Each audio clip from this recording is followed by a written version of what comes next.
الحمد لله رب العالمين، والصلاة والسلام على أشرف الأنبياء والمرسلين نبينا محمد وعلى آله وصحبه أجمعين. أما بعد، د پیغمبر صلی الله علیه وسلم مبارک سیرت بیانېدو او د سیرت د بیان په سلسله کې منګه هغه واقعات او هغه حادثې بیانولې چې هغه د هجرت په اووم کال کې راپېښې شوې وې. په هغه واقعو کې یو واقعه ده او هغه غزا د ذي قرد، یا هغې ته ویل کېږي غزوة الغابه، چې دا د خیبر د غزا نه 3 ورځې مخکې راپېښه شوې وه. د صلح حدیبیې نه بعد او د خیبر د غزا نه 3 ورځې مخکې دا غزا راپېښه شوې وه. د دې غزا سبب سو، تفاصیل د دې غزا څه پکې شوي او څه نه شوي، د موږ ټول په آخرني بیان کې او په آخرني درس کې واضح کړي. بیا د هغې نه بعد یو لویه واقعه د مسلمانانو په تاریخ کې او د پیغمبر صلی الله علیه وسلم په سیرت کې او د اووم کال په واقعاتو کې هغه دا ده تاریخي غزا راپېښه شوې وه چې هغې ته ویل کېږي غزوة خیبر، غزا د خیبر. پیغمبر صلی الله علیه وسلم چې کله د ذي قرد د غزا نه واپس راغی، نو 3 ورځې پیغمبر صلی الله علیه وسلم تیرې کړي او د محرم میاشت وه، اووم کالو د هجرت. د ذي قرد د غزا نه پیغمبر صلی الله علیه وسلم او صحابه کرام فارغ شو او بیا د هغې نه بعد چې 3 ورځې تیرې کړې نو خیبر ته ووتو. او په صحیح مسلم کې دا حدیث دی، اوږد حدیث دی، سلمه ابن الاکوع رضی الله عنه، په هغې کې بیا دا دي چې فوالله ما لبثنا إلا 3 ليال حتى خرجنا إلى خيبر مع النبي صلى الله عليه وسلم. وی په الله مې قسم وي چې موږ د ذي قرد د غزا نه واپس رالو نو 3 شپې مې لا تېرې کړې نه وي چې بیا موږ ووتو د خیبر طرف ته. او دې ته وایي د اسلام او د مسلمانانو او د ځوانانو تاریخ.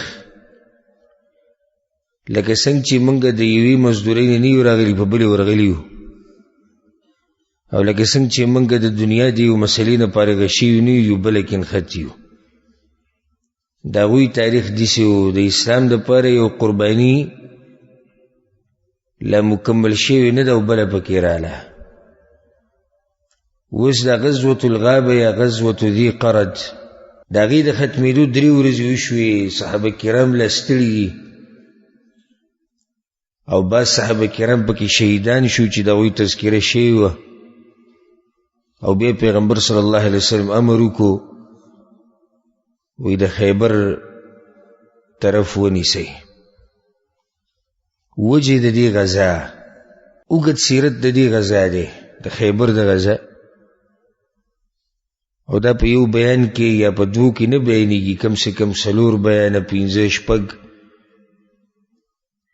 اوږد سیرت د دې غزا. سبب د دې غزا هغه دا دی، خیبر والا چې دي، په خیبر کې چې کوم یهود اوسېدو، دا هغه یهود دي چې پیغمبر صلی الله علیه وسلم د مدینې نه شړلي دي. نو دی یهودو د مسلمانانو خلاف یو قسمه مورچه جوړه کړې وه د دې خیبر نه. هلته به مشورې کېدې، هلته به د جنګ دپاره تیاریانې کېدې. بنو قریظه کم یهود چې پاتې شوي، په آخره کې پیغمبر صلی الله علیه وسلم د هغوی سره څه وکړه، موږ بیان کړي د خندق د غزا نه بعد. دا یهود هم د خیبر والو را ګرم کړي چې تاسو غدر او خیانت وکړئ د مسلمانانو سره. فكانت خيبر هي موطن الدسائس والتآمر.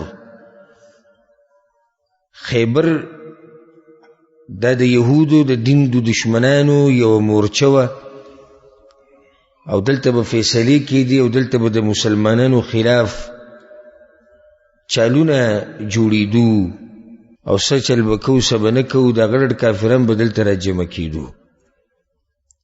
کله چې پیغمبر صلی الله علیه وسلم د قریش نه فارغه شو، د قریش نه په څه فارغه شو؟ په صلح حدیبیه سره 10 کاله جنگ بند شو.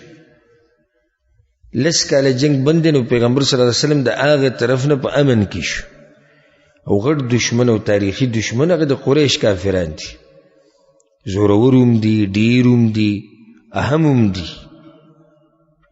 مسلمان به دا نه کوي چې هر کافر ته به لاس وراچي، ځان د پیغمبر په سیرت باندې پوهه کوي او ځان د پیغمبر په طریقه باندې پوه کوي، د ځان نه به هسې هوایي او تش جذباتي اندازه نه جوړوي. او دې کې پیغمبر صلی الله علیه وسلم هر دشمن ته لاس نه ورځي چې هر یو رانیسي، نه په طریقه. غټ دشمن کم یو دی؟ قریش دي، دا ټول نه هم دشمن دی، ځکه چې ټوله جاخم دوی جوړه کړې ده. نو ګور هغه غلي کړو، اوس رسول وشوه، اوس بل طرف ته کار کېدی شي د طریقو د پیغمبر صلی الله علیه وسلم. ځکه دین خالي د جذباتو نوم نه دی چې صرف جذبات به استعمالیږي د فقه او د پوهې نه عاري جذبات. هغه جذبات چې د هغې سره پوهه نه وي او هغه جذبات چې په هغې کې فقه نه وي او هغه جذبات چې په هغې کې علم نه وي، هغه جذبات اکثر د فتنې او د جاخۍ سبب جوړېږي. جذبات د شریعت په حدودو کې دننه، د علم په حدودو کې دننه جذبات په کار راځي. هسې تش جذبات نه، په یو مسله ته نه پوهېږي او د ځان یې جذباتي جوړ کړی او جاخه دې روانه کړې ده او زه مسلمان یم او زه پلانی یم او زه دا کوم او زه دغه کوم. د پیغمبر صلی الله علیه وسلم نه اوچت مؤمن او مسلمان نه راغلی دی او نه به راشي، او دا د هغه طریقه ده، هغه نه یې زده کوي دا طریقه. بیا صحابه کرام، بیا د امت مشران علما، ته په کور کې یو نظم واورېږو بیا په ټولو دنیا باندې ورځي. دا د نظمونو کار نه دی او دا د نعتونو د غاریبو کار نه دی چې ته نعت واورو بیا راوځي بهر ته ډیره کې په یو سوړه کې ناستي، بیا د هغې نه چې راوځي ټول مرتد دي جي، یو پکې مسلمان نشته. اخر تا سره څه دلیل دی چې د مسلمانان دي د اسلام نه ټول وویستو؟ هغه نظم موږ واورېدو، نظم دې ته راورسوو چې ټول یې څه کړو؟ مرتدي کړو. دا د علم خبرې، دا د جذباتو د نظمونو د نعتونو خبرې نه دي. یو مسلمان کافر کول دا ډېره غټه خبره ده. ګورې څه ګپ شپ خو نه چې یو مسلمان ته د کافر او قصه ختمه شو. احتیاط به کې چې مسلمان ته کافر ونه وي او کافر ته مسلمان ونه وي، دونو خبرو کې ډېر احتیاط کې. او دا احتیاط په دې طریقې سره کېږي چې ته د علم او د علماو د مجالسو سره ځان وتړې. یا زمونږ غټه جاخه د پښتنو په دې خاوره کې د جذبات پر د دنه اسرائیل خدي وي او یو د دنه هندو خدي، دا نه چې هندو دی، د دنه هندو خدي. لکه یو سړی مسلمان دی، ته د مسلمان نه هندو په څه طریقه باندې ښه کې وایي نه چې د هندو سره ما کار کړی او تنخوا یې پوره را کړې وه. ها په دې باندې هندو وره شو او دی چې ستا رب نه مني دې باره کې څه او دی چې ستا د پیغمبر نه مني، دی چې ستا په دې دین پورې مسخرې کوي، ټوغې کوي. ښه دا مسلمان دی ولې دومره بدې شو؟ جي ظلم یې کړی ما سره، څه چې یې کړی 500 ریالې زما نه اخېستي به یې رانه کړو. په دې دا مسلمان لاړ ولیدو، دومره ولیدو چې هندو نه هم بدتر شو. او دی چې د الله مني دې سره څه کوي؟ او دی چې د پیغمبر مني د دې په باره کې به څه وایي؟ دی چې په قرآن باندې ایمان راوړی دې باره کې به څه وایي؟ په دې وړو وړو خبرو باندې څوک نه دین خرڅوي او نه دینداري په دې خرڅوي چې د منه 500 ونیوي او د تنخوا مله پوره را کړه. مسلمان که ډېر هم بد شي او ظالم شي او ګناهګار شي او دوکهباز شي او دروغجن شي، بیا مسلمان دی. الله مني، پیغمبر مني، اسلام مني. او کافر که ډیر ښه سړی شي. ځکه کله چې عایشه رضی الله عنها د پیغمبر صلی الله علیه وسلم نه د هغه کافر په باره کې تپوس وکړي چې هغه په قریشو کې و، هغه به دومره د هغه داسې دیګونه نه و چې دا کوم دیګونه چې به باندې کړي وو د غریبانو دپاره او د حاجیانو دپاره، دا دیګونه به وي داسې وو چې دې ته به خلکو پوړۍ یخودې او بره به ورته ختو او غوښه وریجې به یې ترې راغستې. داسې دیګونه یې باندې کړي وو او دومره خدمت به یې کو. عایشه رضی الله عنها وایي یا رسول الله دغه سړی وی جهنم کې دی. بیا پیغمبر صلی الله علیه وسلم وی جهنم کې بدیلی چېرته د هغه په زړه کې یو ورځ دا نه و راغلی چې الله به ما راپاسوي. په الله باندې ایمان نه و، د هېڅ ولم فایده ورنه کړه. نو دین جذبات دا دلته بغیر د پوهې نه جذبات دا به نه استعمالوي. اوس پیغمبر صلی الله علیه وسلم ګوره یو طرف نه دمه شو، نو بل طرف ته کاروایی شروع کړه. پیغمبر صلی الله علیه وسلم د خیبر په طرف باندې روان شو. د خیبر اوس هم که تاسو تللی او لیدلی میا غزې تقریبا د مدینې نه 180 کیلومتره لري. 180 کیلومتره د مدینې نه لري دی او په دې کې غټې غټې قلاګانې جوړې وي. دا خیبر د پخوانه دې کې قلاګانې ډېرې وي او مزرې پکې وي او پټي پکې وي او د ونو دا باغونه.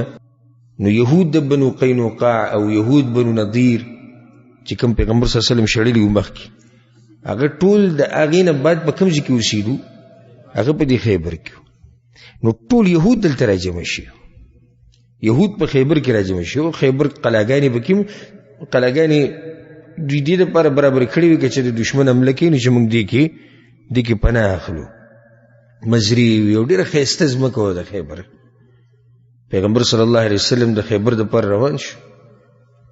که تاسو ته یاد وي نو ما تاسو ته دا خبره ذکر کړې وه چې کله پیغمبر صلی الله علیه وسلم د حدیبیې نه راتو نو الله ورسره په هغه ورځو کې لوظ وکړو د څه شي؟ د فتح د خیبر. په هغه ورځو کې ورله زیری ورکړه. په سورة الفتح کې الله سبحانه وتعالی وایي وعدكم الله مغانم كثيرة تأخذونها. الله تاسو سره لوظ کوي د ډېرو غنیمتونو چې تاسو ته ومیلاویږي. د مخکې نه ورله زیری ورکړی چې فتح به ستاسو. کله چې پیغمبر صلی الله علیه وسلم د ملګرو ته تیار شي د خیبر دپاره او د هغه طریقه دا و د پیغمبر صلی الله علیه وسلم وی اذا اراد غزوا ورى بغیره. چې کله به پیغمبر صلی الله علیه وسلم غزا لتو نو چې کوم چې د بتو هغه ځای به نه یادو بل به یادو چې دشمن ته پته ونه لګي، څوک خبر ونه رسي. سوای په غزوه خیبر کې او په غزوه تبوک کې پیغمبر صلی الله علیه وسلم خاص صفا ویلي موږ خیبر ته ځو، تبوک کې موږ تبوک ته ځو. او که څوک د سوال وکړي د یاد ساتي ځان سره چې کومې غزاګانې چې پیغمبر صلی الله علیه وسلم د اول نه صفا ووي چې هغې ته ځو، نو یو د خیبر ده او دویمه د تبوک ده. وجه څه ده؟ د خیبر هغه وجه خو دا دی چې الله سبحانه وتعالی ته د مخکې نه ویلي چې دا به فتح کېږي، که دشمن ته خبر رسي او که نه رسي. هر چې تبوک دی نو ځای لرې دی او دشمن غټ دی لکه روم غټ دشمن دی، غټ کافر دی. نو پیغمبر صلی الله علیه وسلم د اول نه اعلان وکړو چې ګوره ځان مکمل تیار کړئ، موږ چې کوم ځای له روان یو هغه څه نږدې ځای نه دی او کوم دشمن سره چې مقابله ده هغه څه وړوکی دشمن نه دی. نو دې دپاره پیغمبر صلی الله علیه وسلم ښه صفا ووي موږ خیبر ته ځو او موږ تبوک ته ځو د روم سره مقابلې ده. کله چې پیغمبر صلی الله علیه وسلم تیاری وکړو روان شو، هغه رالو هغه د حدیبیې نه چې پاتې شوي وو منافقان. ما تاسو ته ویلي وو حدیبیې هغه صلح که تاسو ته یاد وي او بصیرت منافقان څه وو؟ پاتې شوي وو، نه وتلي. وایي دا لیوني دي، دوی ځي مکې ته او هلته قریشو سره زور دی او دا دي او دا دي، موږ نه ځو. حدیبیې کې دوی دا ویلي وو. او خوا او شا کې چې کوم بانډچیان وو د مدینې په هغو کې بعض قبایل هغو هم انکار کړی و موږ نه ځو، هېرېدو د قریش نه. نو ټوټل څو کسان تلي وو؟ 1400 کسان تلي وو بس، او د نور پاتې شوي. خو چې کله دا غزا راغله نو دا خو نږدې ده، تقریبا 180 کیلومتر لار ده. بل خیبر ځمکه مزیداره ځمکه ده، که فتح کړي نو ډېر خیر به په لاس باندې راشي. منافقانو بس دا برید تول راتول دا شو په اول صف کې وی موږ هم ځو غزاله او هغه بانډچیان هم رالو د حوش ادم رامات دي ټول ته پته چې ځای دغه ځای دی او یهود څو یهود دي ختم به کړو غنیمتونه خو به تقسیم شي که رب العالمین شناشنا حکیم او علیم ذات دی. الله د مخکې نه پیغمبر ته وی حدیبیې نه چې کله واپس کېدو وی ډېر غنیمتونه به در کومه خو بوزي به ځان سره صرف هغه څوک چې د حدیبیې کې تاثیر راغلی بل به نه بوزي. د ناشنا امتحان رب العالمین ګوره د منافقان او د عباس په ډېر ناشنا طریقې سره معلومول لکه د منافقان به د پیغمبر سره ناشو ډېرې خبرې به یې کولې او عمل به یې نه کو. د منافق سړی د خبرو ټاکوي که ته ګوري چې دې څومره اوبو کې د عمل پې ور واچوه پته به یې ولګي. الله آیت نازل کو یا ایها الذین آمنوا اذا ناجیتم الرسول ایمان والو کله چې د پیغمبر سره خبرې کوي که نه جرګې لځي فقدموا بین یدی نجواکم صدقا نو د دې جرګې نه مخکې به صدقه لازم ورکوئ. اول به صدقه ورکړئ بیا به د پیغمبر سره خبرې کوئ. درې قسمه خلک وو په مدینه کې منافقانو صادرې به اوږو واچولې به لاړو دوی خو پته ولګېدې چې دا نه دي. مالداره مسلمانانو هغو ته هم څه مشکل نه صدقه به ورکوو مشکل چا ته جوړ شو غریبانانو ته جوړ شو. هغو به د پیغمبر د کوټې ته کتو د هغه د مجلس ته به کتو سترګو کې به اوښکې وي اوس د کوم ځای نه مونږ صدقه ورکړو چې کینو د پیغمبر سره. خو دا مسله الله راوسته او بیا منسوخ کړه. رب العالمین ته پته دی چې به دوی طاقت نه رسي یا الله راوستلي ولي دقه منافقان یې پیښړل د هغوی پته ولګېد. علي رضی الله عنه پکې راغلی په دې آیت صرف یو سړي عمل کړی دی بس علي رضی الله عنه بس چې څنګه د آیت نازل شو او د هغه څه مسلې وې راغی پیغمبر خواله نو یو درهم یا یو دینار یې ورکړی او لس تپوسونه یې د پیغمبر صلی الله علیه وسلم نه کړي په یو ځای کې چې بیا راځي بیا به صدقه ورکړي نو لس تپوس یې په یو ځای کړي او بیا الله سبحانه وتعالی په دې پسې دغه بل آیت کې وایي چې الله تاسو ته بخانه وکړه د حکم یې تاسو نه لرې کړو. نو منافقانو په دې کې پته لګي او دې ځای کې منافقان ښه ډېر مخکې کېدوی موږ ځو غزاله. الله وی سيقول المخلفون إذا انطلقتم إلى مغانم لتأخذوها الله وی دا کم چې پاتې شوي دي دوی به تاسو پسې لازم درځي چې کله تاسو روان شئ په غنیمتونو د خیبر پسې د هغې د اخیستو دپاره نو څه به وایي ذرونا نتبعکم موږ د سره وځو که نه موږ به هم لاړ شو جهاد دی زمونږ هم شوق دی د جهاد. الله وی یریدون ان یبدلوا کلام الله اصل کې دوی غواړي چې بدل کړي د الله دا خبره هلته الله خبره څه ده الله وی نه به ځي او دوی غواړي چې دا خبره اوس بدله کړي او موږ ځو نو یې پیغمبر ته ورته ووایه لن تتبعونا تاسو به نه موږ سره به نه ځئ دغه خپل حال باندې به قال الله من قبل الله دا خبره مخکې نه کړې نو دوی به په جواب کې څه وایي د منافقان فسيقولون بل تحسدوننا هغه پوه شو موږ سره حسد کوي موږ د غنیمتونو نه بوځئ ځکه موږ نه بوځي. الله وی بل کانوا لا يفقهون الا قليلا اصل وجه دی چې دوی نه پوهېږي کمقلان دي. د الله امتحانو چې دې غنیمتونو کې او په دې جهاد کې به څوک شریک کېږي بیعت الرضوان والا پیغمبر صلی الله علیه وسلم یو کس ورولېږي اواز وکړه هغه یا رسول الله څه اواز وکړم وی الا یخرج معنا الا راغب فی الجهاد موږ سره به هغه کسان ځي چې جهاد کې رغبت و مخکې هغه حدیبیې والا وی فلم یخرج معه الا اصحاب الشجره ونی والا ټول لوتو د ونی لاندې چې بیعت کړه پیغمبر صلی الله علیه وسلم چې کله د خیبر د لارې نه ووتو په سفر باندې، نو ابو طلحه الانصاري رضی الله عنه ته وی مال دې یو الک وګوره چې خدمت کوي زما د خیبر په لار باندې چې خاص خدمتګاری. انس بن مالک رضی الله عنه روایت ته په صحیح بخاری صحیح مسلم کې دی.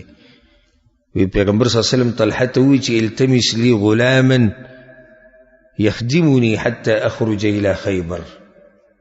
ابو طلحه دې غلام وګوره ولیک وګوره زموږ خدمت وکړي. و ابو طلحه په ما بس راغی شاته ځان سره کېنول وانا غلام رهقت الحلم، او د قورز کې یو بس بلوغ ته نږدې شوم، نو ما به د پیغمبر صلی الله علیه وسلم خدمت کوم. دلته یو اشکال زړه ته راځي چې دی خو د پیغمبر صلی الله علیه وسلم خادم دی، نو دې کې څنګه وایي چې زه ابو طلحه بوتلم؟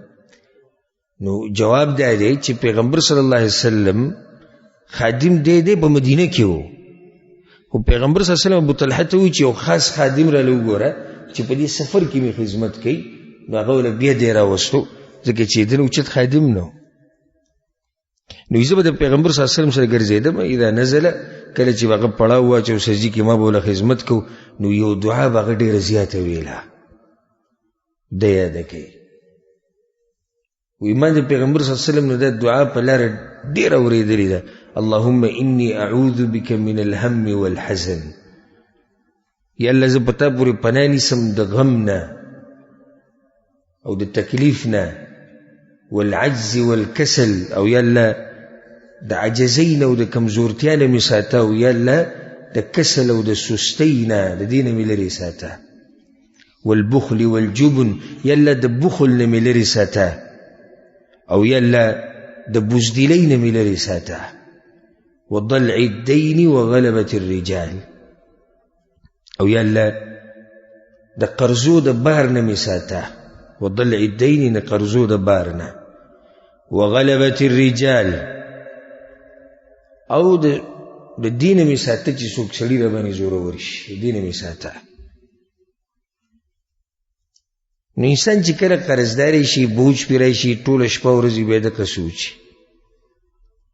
ژوند ورسره تنګي، او یا چې څوک پې زورور شي، ظلم ورسره کوي او زیاتۍ ورسره کوي او د غریب طاقت نه رسي،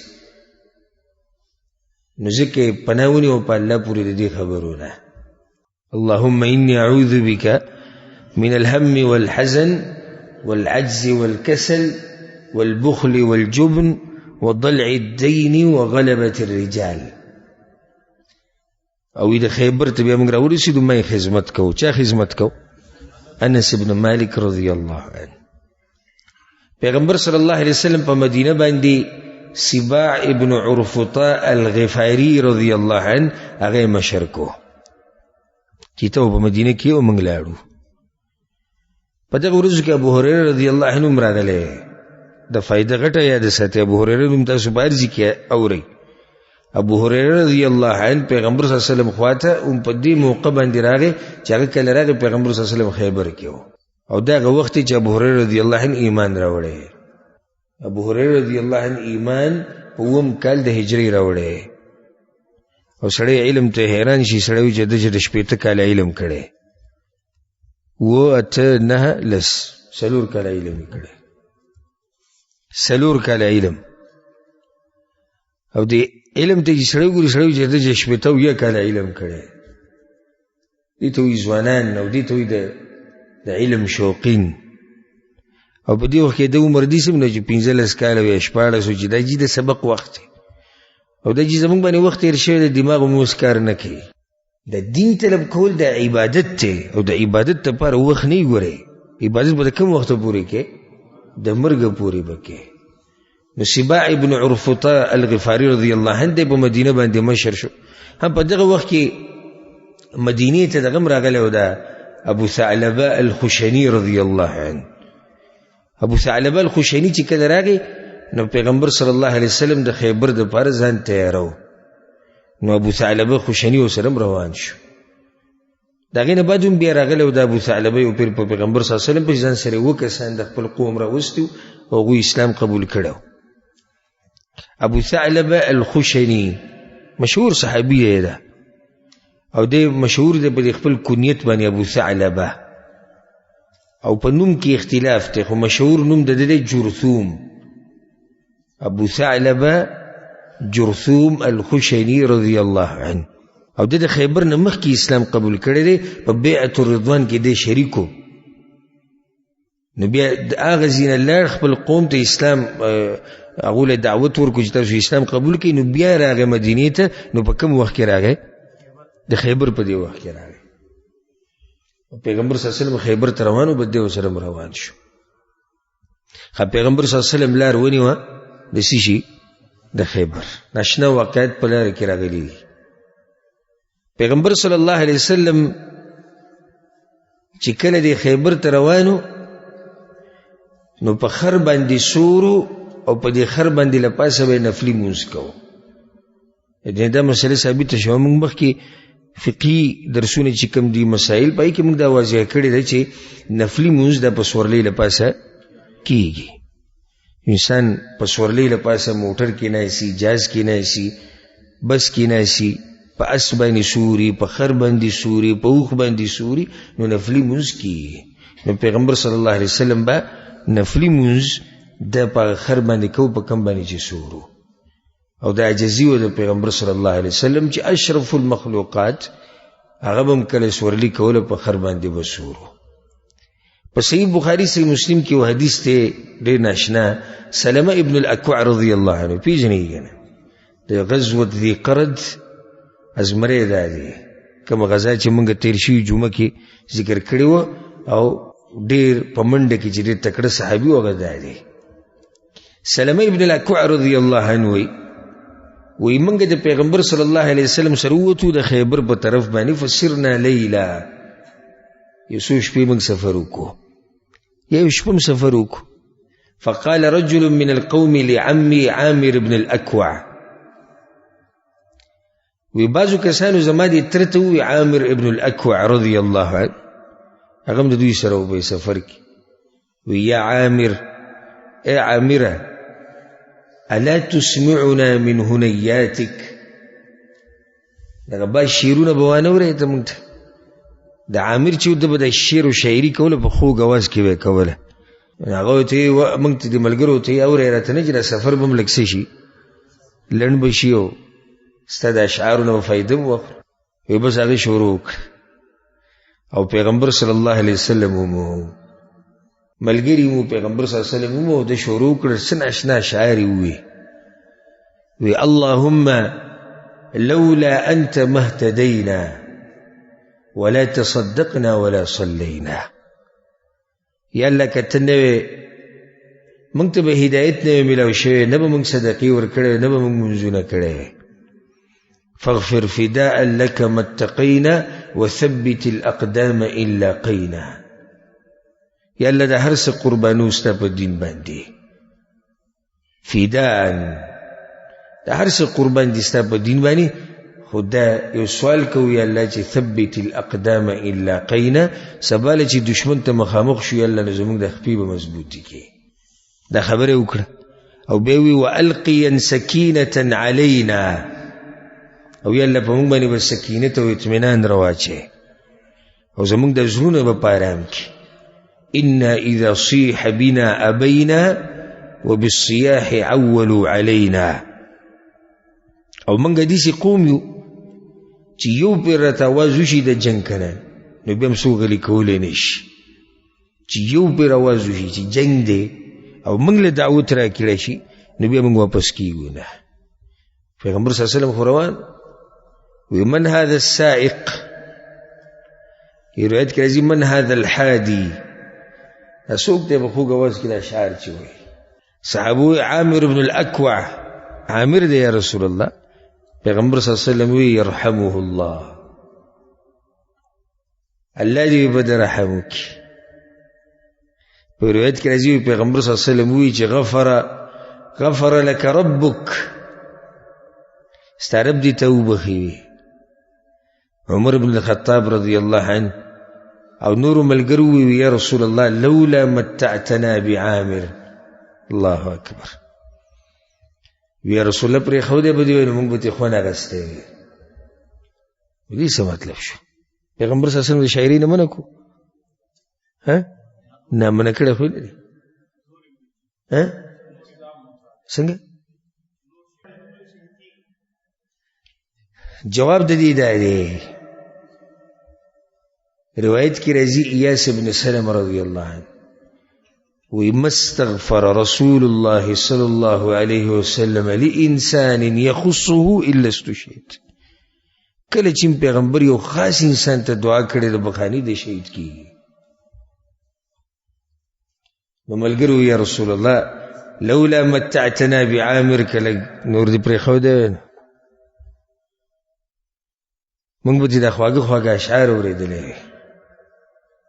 خیر پیغمبر صلی الله علیه وسلم خیبر ته راورسېدو شپه وه. چې کله پیغمبر صلی الله علیه وسلم راورسېدو شپه وه، نو ملګرو او پیغمبر صلی الله علیه وسلم د خیبر ته نږدې پړاو واچول ته شپه تېره کړه. او دا د پیغمبر صلی الله علیه وسلم عادت و چې په یو قوم باندې به د شپې حمله ده نه کوله، سحر به پې حمله کوله، رڼا چې به لګېده. نو کله چې پیغمبر صلی الله علیه وسلم لمونځ وکړو د سحر او رڼا د سپینې سپینې لږه لګېدلې وه، نو بس ملګري او هغه ټول روان شو او خیبر ځمکې ته ورننوتو. کله چې پیغمبر صلی الله علیه وسلم د خیبر ته ورننوتو، د ملګرو ته وی قفو ودرېږئ. ټول ملګري ودرېدو. بیا وی اللهم رب السماوات وما أضللنا ورب الأرضين وما أقللنا ورب الشياطين وما أضللنا ورب الرياح وما أذرينا. إلا ترب دا اسمانونو او دا آغا سچی دا اسمانونو پی سورے کڑی او رب دا زمکی او دا آغا سچی پی دا زمکا کی دن دی او پا زمکا دا پاسی او رب د شیطانانو او د شیطانانو چې څوک ګمراه کړي دي ته د هغوی مربې، او رب د سیلی او سیلی چې د ځان سره سره اوچتوي ته د هغې مربې. فإنا نسألك خير هذه القرية وخير أهلها وخير ما فيها. یا الله موږ تا نه غواړو هغه خیر چې کوم په دې کلي کې دی او د کلي په دې اوسېدونکو کې دی، یا الله موږ تا نه هغه خیر غواړو. ونعوذ بك من شرها وشر أهلها وشر ما فيها. او یا الله تا پوری پناه نیسو د هغه شر نه چې هغه په دې کلي کې دی او په دې کلیوالو کې دی او په دې ځمکه کې دی. بې ملګرو ته وي اقدموا بسم الله، د الله نوم واخلئ او روانېږئ. تاریخي ځمکې ته صحابه کرامو قدم اوچت کو او هغه ځمکه د خیبر ده. انس بن مالک رضی الله عنه وی فأتیناهم حين بزغت الشمس. وی مونږ چې کله خیبر ته ورننوتو نو دغه ټیم کې نور راختو، بلکل نور راختو، دوی خیبر ته ورننوتو. یهود چرته تلي، یهود د خیبر هغوی خپلو فصلونو له تلي تو خبر نو کنه چې جنګ دی یا حمله ده. نو هغوی د ځان سره د کشۍ او بیلچې او سامانونه راغستي، ټول تلي خپلو فصلونو ته او خپلو ځمکو ته او خپل څاروي ویستي. او چې اکدمي مسلمانان ولیدو چې دا د خیبر ځمکې ته راننوتو او دا د الله د دین د ازمري او 1400 کسان دا چې په یو ځای راشي نو ډېر غټ لښکري ده. نو چې څنګه دا ولیدو چغې کړې، په ټول خیبر کې چغې شو محمد والله، په الله دې زموږ قسم محمد راغی، محمد والخمیس، محمد راغی او خمیس وسره دی. خمیس عرب څه ته وایي؟ دا لښکر ته وایي. او په دې ورته خمیس وایي ځکه چې دا لښکر په 5 حصو کې تقسیمي: مقدمه، ساقه، میمنه، میسره او قلب. یو لښکر هغه چې هغه په مخې ته، یو هغه چې هغه شاته، یو ټولګی پکې شاته، د دوی ذمهواري دی چې د شانه څوک حمله ونه کړي. یو ښی طرف ته بل ګز ته او بل قلبي هغه په منځ کې. نو پیغمبر صلی الله علیه وسلم چې څنګه راننوتو، یهود محمد والخمیس، محمد صلی الله علیه وسلم دی او خمیس دی. ټولو منډې کړې د خپلو قلاګانو ته ننوتو. پیغمبر صلی الله علیه وسلم چې د هغوی دا منډه ولیده که نه، نو وی الله اکبر، خربت خیبر، خیبر دړې وړې شو، لاړ ختم شو. انا اذا نزلنا بساحة قوم فساء صباح المنذرین. موږ چې د قوم په میدان باندې خپه کیدو که نه، نو دا هغه قوم هغه سحر بیا ډېر بدي وي چې کله موږ د یو قوم په میدان خپه کېږو ګنه ان اذا نزلنا بساحة قوم نو دغه بیا ډېر بد سحر د دغه قوم دپاره. مخکې د دې نه چې تاسو ته تفصیل د دې واقعې مخکې بیان کړمه، په اصل کې دا خیبر چې دی د دې مختصر نقشه تاسو ته جوړه کړم چې تاسو ذهن کې وي، ځکه دا به داسې په طریقه دوی علاقې فتح کوي. دا په دوو حصو کې تقسیم و دا خیبر. اوس که تاسو کې څوک خیبر ته تللی نو زما دا خبرې که د یادې دې کړې او بیا هلته لاړې او تکړه عالم او داعي ملګري سره ملاو شو به دې پوه وکړي. خیبر دا په دوو حصو کې تقسیم و.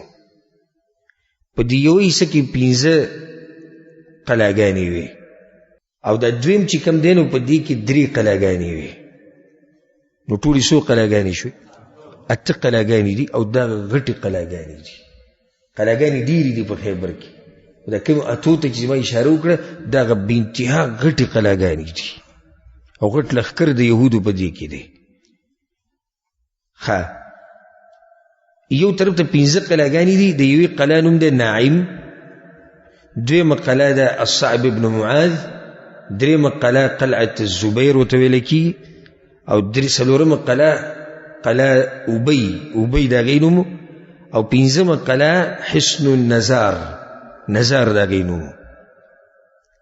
بیا په دې کې د 3 قلاګانې چې کومې د اولنۍ د ناعم او صعب او زبیر دا په یو علاقه کې دي چې هغې ته النطا ویل کېږي، او د 2 نورې چې کومې دي ابی او نزار دا په بل علاقه کې دي چې هغې ته ویل کېږي الشق.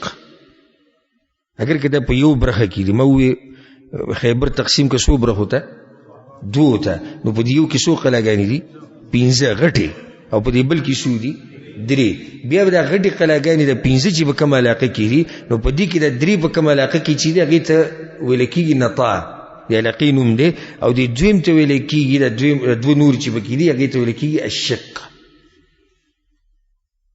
او د 3 قلاګانې د نورې دا په بل طرف کې دي، په بل حصه کې دي، او هغې ته ویل کېږي کتیبه.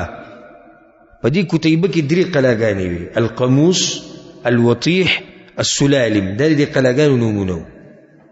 دا 8 غټې قلاګانې د یهودو په خیبر کې. قلاګانې ګوره بار وایم چې نور هم دي، خو دا څه دي؟ دا غټې دي. او چې دا دې فتح کړې خیبر دې ټول فتح کړو، نورو قلاګانو ته ضرورت هم نشته. نو مسلمانانو چې څنګه دا جنګ شروع کوو، د ټولو نه غټه قلا په خیبر کې او د ټولو نه مضبوطه قلا په خیبر کې هغه ناعم دی، حصن ناعم.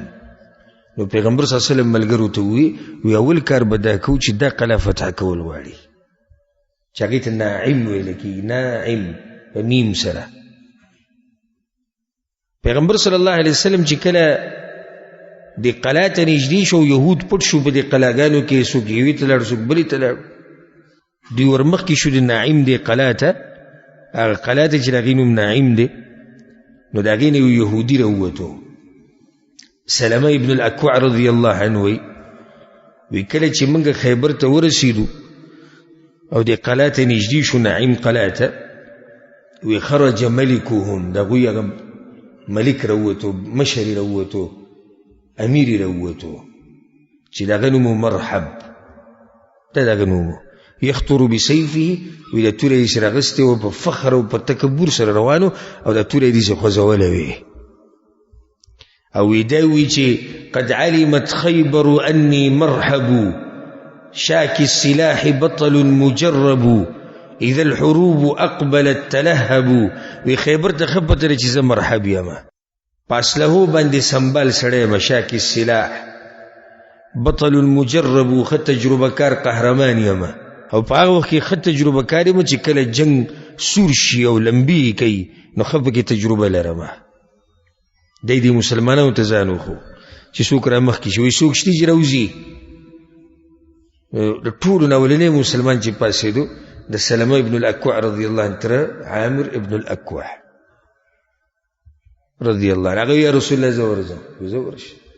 چې راغی پسې وي قد علمت خیبر انی عامر شاک السلاح بطل مغامر، وی خیبر مام پیژني یوازې تا نه پیژني خیبر ته دام پته لري چې زه عامر یم پس له سنبال بطل مغامر یو جنګیالی او د جنګونو سره عادي او د جنګونو سره عادت قهرمان یم و د دې مقابله شروع شو مسلمانانو دا مقابله کته په یو بل باندې ګزارونه وکړو سلمه رضی الله عنه نو کله چې دی مرحب گزار کو و ډیر مضبوط گزارې کو خو زما دی تر او تا ډال ونیو په کم باندې چې دا گزار د توري او د نیزه او د غشي منه کوي نو هغه پکې اتوره دومره په زور رواچول چې وای کې دنه ورخته نو عامر رضی الله عنه چې چلو کو عامر ابن الاکوع هغه دي سي راکته شو او کوشش دا کو چې د پندې په توره باندې وامه وکانه سيفه قصيرا او د دې سره چې کوم توره واغه لنډه وا نو د سوچو چې اوس د موقع ده چې زه لګ راکته شم او د خپل او پندې دا وبسومه په توره باندې چې بدی مو د بس ختم دي نو د چې څنګه د گزار کو په دې يهودي باندې مرحب باندې نو هغه د توره دي سره له د غي د سوکه د په خپل کې نه وته گزار ونه لګي په د واپس رااله نو د زنګون د کم سترګې چې دا ولګي دا او رولیدو فاصاب عين ركبته تکسترګې د زنګون دا ولګي دا دغه د لاس مړ شو نو دا ولنې شهید دی د خیبر په غزا کې او د پیغمبر صلی الله علیه وسلم ویلو رحمه الله الذي دی وبغیزه کې صحابه کرام ویلو یا رسول الله کې لګ نور دی پر خو دی وینو دا شعر او شاعری به کولې مونږ ته خون به ماغسته نو ولنې شهید په دې غزا کې هغه څوک دی عامر ابن الاکوع او څنګه تر دې او څنګه ورواره زاریږي دې څه خاندان نه ورواره هم د چانه کم نه دی دا سیرت خو مورید لیکن غزوه ذی قرد د ورځ د ورځ وټوله او دا هغه تر دې عامر ابن الاکوع رضی الله عنه چې کله دې شهید شونوي بعضو صحابه کرامو دا خبرو کړ چې بطل عمل عامر وزن اسی ستړی کو د اعمال برباد شو د عمل برباد شو کی ځان مړ کو قتل نفسه ويزب پیغمبر صلی الله علیه وسلم بسرالم وانا ابكي وجلل وي ما توي چې سلام ولي جاړي یو ما ته چې رسول الله بطل عمل عمي زما غتره بس اسیلار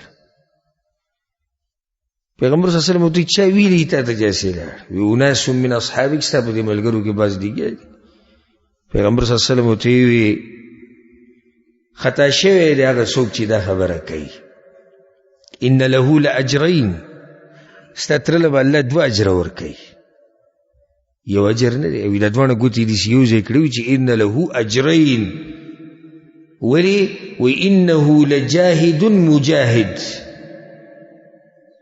یوزي مجاهد نه دی انه لجاهد مجاهد د الله په لار کې سخت تیر کړی د دې بو ته اجر ملويږي او د الله د دشمن او د دین د دشمن مقابله کړی ده او پای کې مړ شوی دی د دې بو ته بل اجر ملويږي الا دغه وی دا سلام رضی الله عنه زړه مطمئن شو مته ستوي چې د ټولو نه غټه قلا هغه د نعیم دا قلا ده او دا اولنی قلا راځي په خیبر کې په دې کې یو بل کسو شهید شوی او په دې اولنی جنگ کې محمود ابن سلمة رضی الله عنه محمود ابن مسلمة رضی الله عنه محمود ابن مسلمة رضی الله عنه دې قلا د دیوال په دی ویخ کې ولاړو او دا مرحب چې کله بروخته دغه شهید کو د عامر نبی لر دی قلا ته نو ته بر ورغه او د مسلمانان مصروف او چې دغه طرف ته پام نو د برینه د جرندې کمپل چی هغه د برینه را گزار کو په دی محمود ابن مسلمه باندې ناغلته شهید شو د دویم شهید دی د مسلمانانو محمود ابن مسلم رضی الله عنه نعیم قلا فتح کول غټ کوشش غواړي. پیغمبر صلی الله علیه وسلم جنډه ورکړه ابوبکر صدیق رضی الله عنه. ابوبکر دا جنډه ولا ورشه په دې قلا باندې لاړ ځان سره ملګری بوتلو وقاتل قتالا شديدا. سیرت کې راځي ډېر سخت جنگ وکړو خو فتح نکړه. واپس راغی پیغمبر صلی الله علیه وسلم پسې. په دویمه ورځ پیغمبر صلی الله علیه وسلم جنډه ورکړه عمر بن الخطاب رضی الله عنه. عمر وی دا جنډه والا ورشه وی فقاتل قتالا شديدا ډېر سخت جنگ وکړو واپس راغی او قلا فتح نشوه. او درته ومه ډېر به تعجب ښکاري چې څومره مضبوطه قلا وه او څومره زور په دې کې د یهودو. 9 ورځې مسلمانان دې ته ولاړو کوشش یې کوو د فتح کولو. 9 ورځې یو ځي یو بل راځي یو ځي یو بل راځي. دا کله چې 10مه ورځ وه 9 ورځې تېرې شوې بیا 10مه وه. پیغمبر صلی الله علیه وسلم ملګرو ته وویل دا شپه ده د 10مې شپه وه. 9مه ورځ تېره شوه او د شپه د 10مې ده. پیغمبر صلی الله علیه وسلم د شپې ملګرو ته وویل لأعطين الراية غدا. وی سبا به زه د جنډې یو کس له ورکومه. هغه کس به څنګه رجلا يحب الله ورسوله ويحبه الله ورسوله. دا جنډه به زه دې سړي له ورکومه چې هغه مینه کوي د الله سره او د الله د پیغمبر سره او الله او د الله پیغمبر مینه کوي د هغه سره. لا يرجع حتى يفتح له او دا سړی به دا قلا فتح کوي. فبات الناس يدوكون ليلته. په دغه شپه به چا خوب نه دی کړی. ولې خوب نه دی کړی؟ وایي بس ټوله شپه دغه خبرې روانې وي چې ایهم یعطاها. ته وګوره چا له ورکړي. چا وی ابوبکر صدیق له به ورکړي چې د اوچت مسلمان دی مشر. چا وی نه عمر بن خطاب له به ورکړي. چا وی عثمان بن عفان له به ورکړي.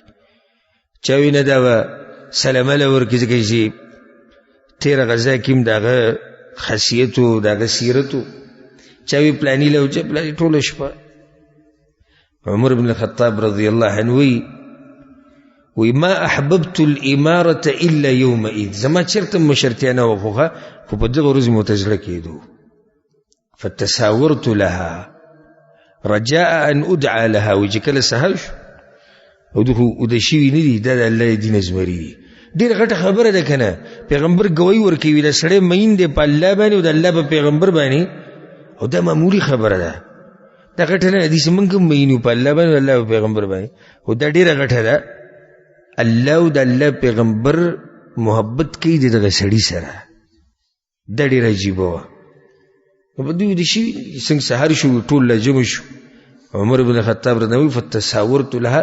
وی ما په دې ګڼه کې را سر داسې اوچته ولګو چې کیدای شي پیغمبر ما وینو وي جناش تا له جنډه درکو. بريدة ابن الحصيب رضی الله عنه وانا في من تطاول لها. اسټونه چې وګدول لنډول وي هغې کې یو زمو ته ما ویني ورایکي. خو اوس دا ګورې دا جنډه صرف جنډه اخیستې نه دي. جنډه والو قصه ختمه شوه. جنډه والو څه به کې قلا به فتح کې. دا داسې مجاهدین دي او داسې مؤمنان دي. دا نه چې جنډه والا او مسجد او خوراک څښاک کوو زه نه. جنډه والا او قلا به فتح کې. لکه پیغمبر صلی الله علیه وسلم چې توره راویستوي دا به څوک وایي او حق به یې څوک پوره کړي. نو څوک راپاسېد؟ ابو دجان رضی الله عنه و یا رسول الله حق یې څه دی؟ دی نه وي چې عالم یې. اولې ونه وي چې عالم یې. وی حق یې څه دی یا رسول الله؟ اول ځان تلل پکار دي. صرف تور اخیسته خو نه دي. وی یا رسول الله حق یې څه دی؟ وی حق یې دا دی چې د هغه وخته پورې به مشرکان وجني چې څو پورې کږی شوي نه وي. وی یا رسول الله علم یې دا زه ادا کولی شم. داسې ځوانانو داسې زمري دلته صرف دا نه جنډه والا هر یو سړی سر کته کوي او بره کوي او مرۍ اوږدې او لنډۍ چې ماله جنډې دې راکړي زه مزې کوم. نه نه جنډې دې ماله راکړي خو چې دا شرف راته میلاو شي چې الله ما سره محبت کوي او د الله پیغمبر ما سره محبت کوي. د دې لپاره هغوی دا کوشش کوي. سبحان الله. پیغمبر صلی الله علیه وسلم د داسې سړي نوم واخیستو چې هغه د چا په لرې لرې ګمانونو کې نه راتو. وی این علی بن ابي طالب رضی الله عنه. علي بن ابي طالب کوم ځکه هو یا رسول الله یشتکی عینیه یا رسول الله خو سترګې بیمار دی سترګې خراب دي بس پروت دی اوسه دې چا په ګمان کې سره دراتو هغه د شپې چې د څومره باس مباحثه شوې ده یو کس پکې د علي نوم نه دی اخیستی او کچا دي چې کتریم دی وي دې غریب خو قسمت نشته او بیمار دی قلا چې فتح کې دغه لپاره سترګې او بدن روغ پکار دی په دې هو کار نه کی ځکه چې تاسو ته فائدې ذکر کوم د خپل رب نه بنه امید کېږي نه هغه قادر دی په هر څه باندې علي بن ابي طالب رضی الله عنه اگر کسترګي زخمی دی او بیمار دی او چې خپل رب نه امیدونه خساتلیو ومقه انسان ته د هغه جنډه وته ملاو شو فجاء به محمد بن مسلمه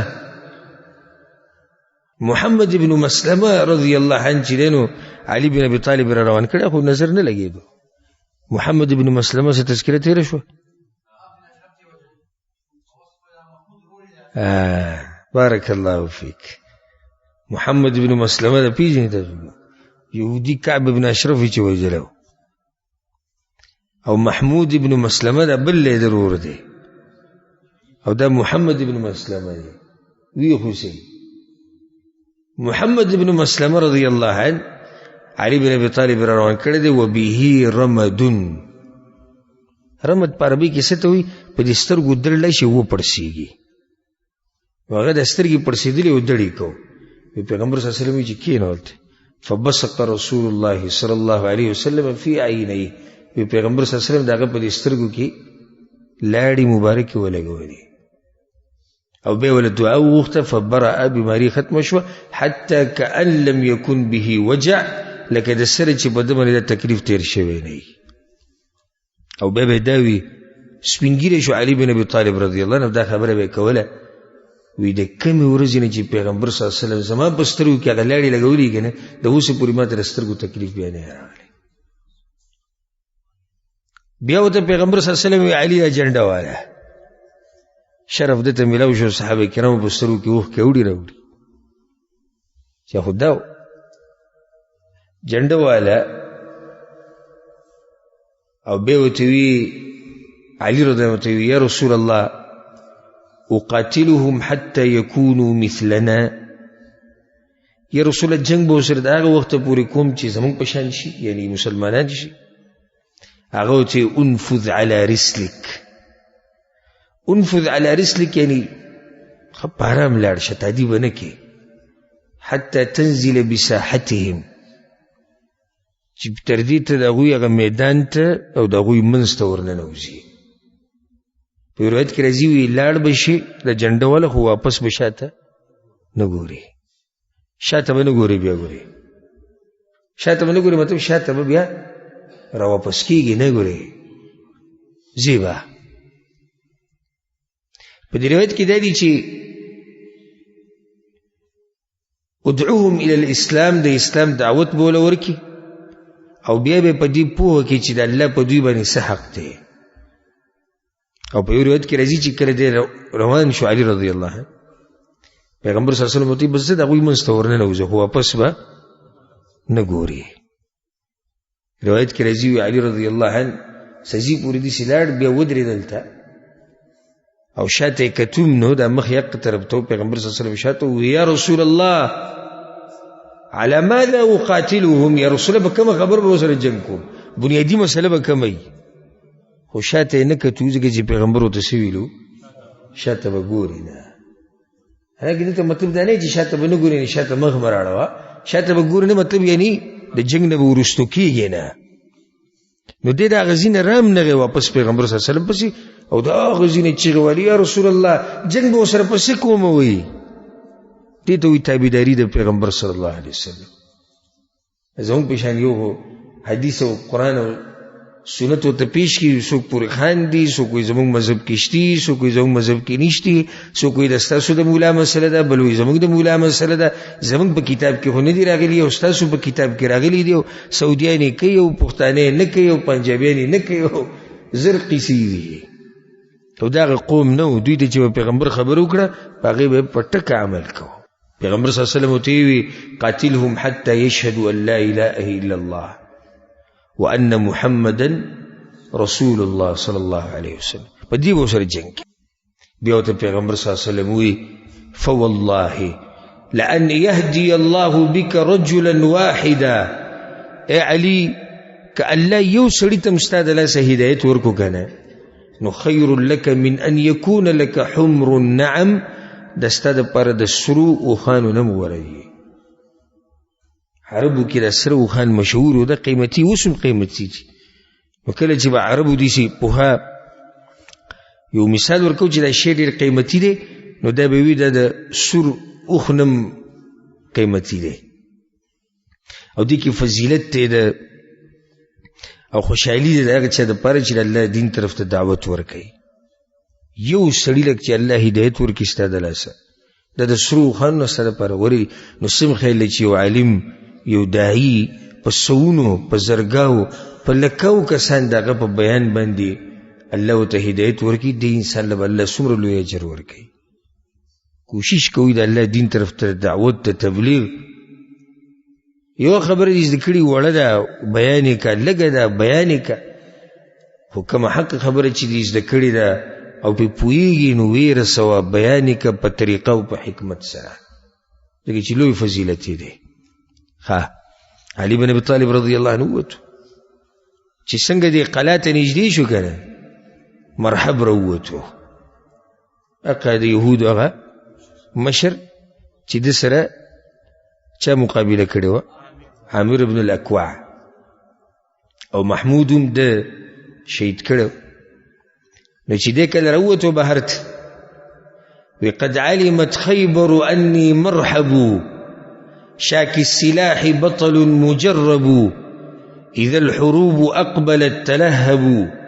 وی خیبر ما خپی جنی چې مرحب یما پس له باندې سنبال یو تجربه کار قهرمان یما او په هغه وخت کې مې خط تجربه چې کله دا جنگ دومره ګرمي چې سمبلیږي دی بل طرف تم څوک راوته معمولی سړی نه هغه ته مرحبا هغه ته سوی وی انا الذي سمتني امي حيدره كليث غابات كريه المنظره وفيهم بالصاع كيل السندره. وی زما مور مال نوم یې خود دی حیدر او حیدر دا د ازمرو یو قسم دی یو نوم دی. وی مال مور دا نوم یې خود دی ازمره کلیث غابات کریه المنظره او دشمن را ندیس یریږي دومره خوفناک یما لکه دا هغه ازمرینه چې خلک یریږي کوم چې په ځنګل کې دننه اوسیږي. وفيهم بالصاع كيل السندره او دشمن لا د پیمانی په بدل کې یا د پیمانی بدل با د نیزی په طول باندې پورا کومه. صاع د پیمانی ته وي نو د پیمانی بدل زه د نیزی په طول باندې برابر پورا کومه. په طول کې نه په طول کې کمی زیاته نه کوم دي سمجھوي دلته نه په طول شو کیسه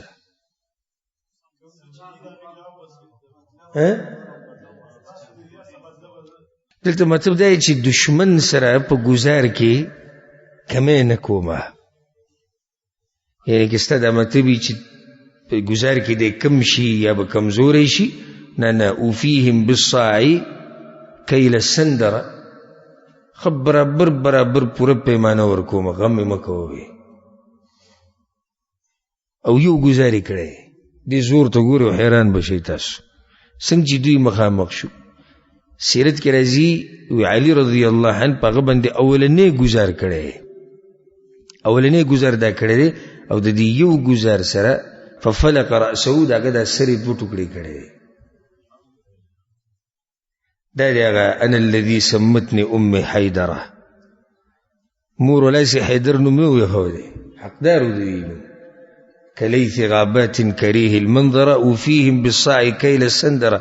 تاسي برابر پیمانه مرحب لور کړی ته پوسی مکو په یو گزار دا غزمری دي نو دا ځوان لیکو دم ګره بوډانو کې بوډاو ځوان لیکو دا او پیغمبر صلی الله علیه وسلم د تره زوی هم دی او د هغه زوم هم دی. هسې مالدار هم نه و چې مالدار و، ما غریب سړی و.